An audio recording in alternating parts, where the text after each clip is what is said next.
तुम्हाला कालच्या व्हिडिओमध्ये दाखवलं होतं की रोजमेरी वॉटर कसं भिजू घालायचं। रात्रभर पाणी एकदम मस्तपैकी भिजलं होतं आणि पाण्याचा कलर पण चेंज झालं होतं, तुम्हाला तर दिसतच असेल। मग पाणी संपूर्ण एका वाटीमध्ये काढून घेतलं होतं। पाणी तर खूप जास्त थंड होतं, त्याच्यामुळे गॅसवर गरम करायला ठेवलं होतं, कारण का हानी पण फिडिंग करते, तिला सर्दी व्हायचं म्हणून थोडंसं गरम करून घेतलं। पाणी जरा जास्तच गरम झालं होतं, ते म्हणतात बघा नजर हाटी दुर्घटना घटी, तसंच झालं होतं। त्याच्यामुळे पाणी एका वाटीमध्ये काढून ठेवलं होतं थंड होण्यासाठी।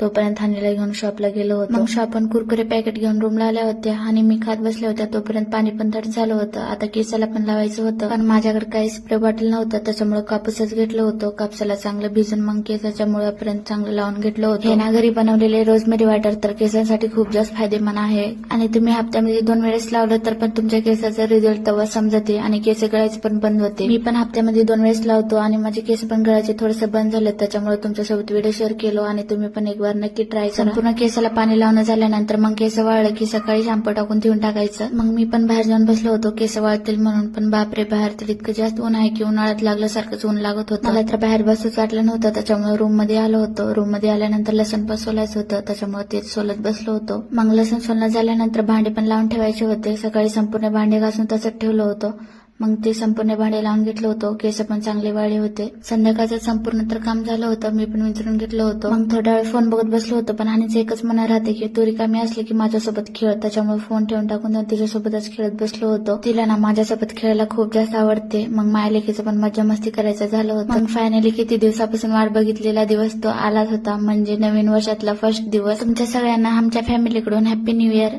मग मस्तपैकी आम्ही पण 12 वाजता केक कट केल्या होत्या। तुम्हाला आजचा ब्लॉग कसा वाटला, फॉलो आणि सबस्क्राईब करा।